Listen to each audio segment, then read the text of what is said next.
खबर गाजियाबाद के भाजपा विधायक नंदकिशोर गुर्जर से जुड़ी है, जिन्होंने हाल ही में एक रेप पीड़िता को धमकी मिलने के मामले में कड़ा रुख अपनाया है। विधायक गुर्जर ने सार्वजनिक रूप से अपनी नाराजगी व्यक्त की और कहा कि इस गंभीर अपराध को नजरअंदाज नहीं किया जा सकता।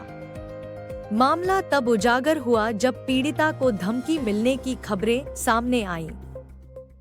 विधायक गुर्जर ने इस पर कड़ी कार्रवाई की मांग की और कहा कि अपराध की प्रकृति को देखते हुए इस मामले की पूरी जांच होनी चाहिए।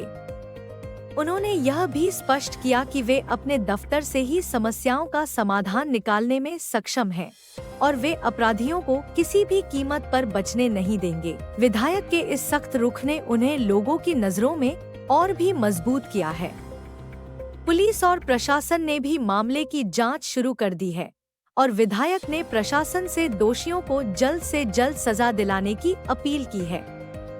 इस घटना के बाद महिलाओं की सुरक्षा और न्याय के मुद्दे पर चर्चा और भी तेज हो गई है। विधायक गुर्जर का यह कदम दिखाता है कि वे अपने क्षेत्र में कानून और व्यवस्था बनाए रखने के प्रति पूरी तरह से प्रतिबद्ध हैं। क्या पूरा मामला है? देखिए, आपने सारी बात सुन ली हो।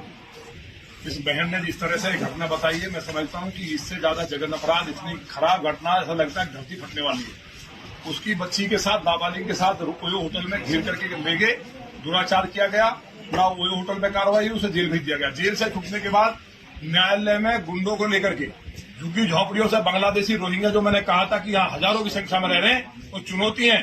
और दिल्ली में 10 लाख रह रहे हैं और गाजियाबाद में लौनी के हालात ये हो गए कि घरों में घुस के लूट कर रहे हैं। पूरे गाजियाबाद में चैन छीनना, लूट होना, कत्ल कर देना, छुरे मार देना आम बात है।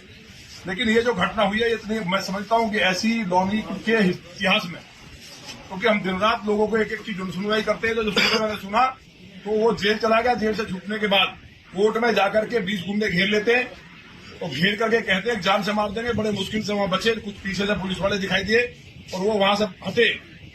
और ये बेचारी आज घर पे, इसके घर को घेर लिया और एक बार नहीं कई बार घटना होगी। लगातार कमिश्नर के पास भी गई, उनकी रिसीव कॉपी मैंने देखी है सुबह। वहां केवल क्या कहा जाता है कि इसको देख लेना। निचले वाले अधिकारी, कोई उनकी बात का पता नहीं, या तो बोल रखा है, कोई सुनता नहीं है और वो अपने ऑफिस से निकलते नहीं है।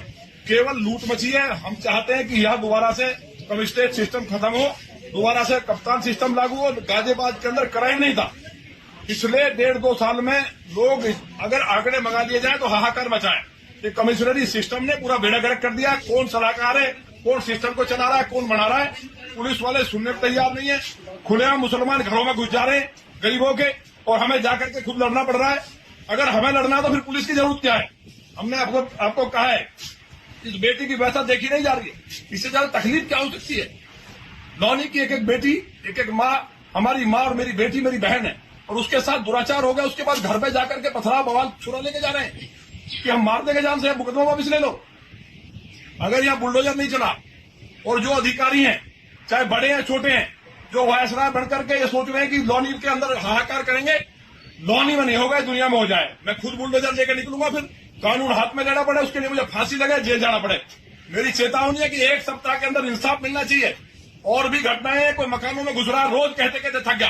पुलिस वाले बुला करके सेटिंग करते हैं और 1-2 ऐसे दलाल बैठे हैं कि हर चौकी थाने इस तरह लुटे जा रहे हैं, बिखरे। तकलीफ की बात है। तो मुझे उम्मीद है कि माननीय मुख्यमंत्री जी से हम मिलेंगे।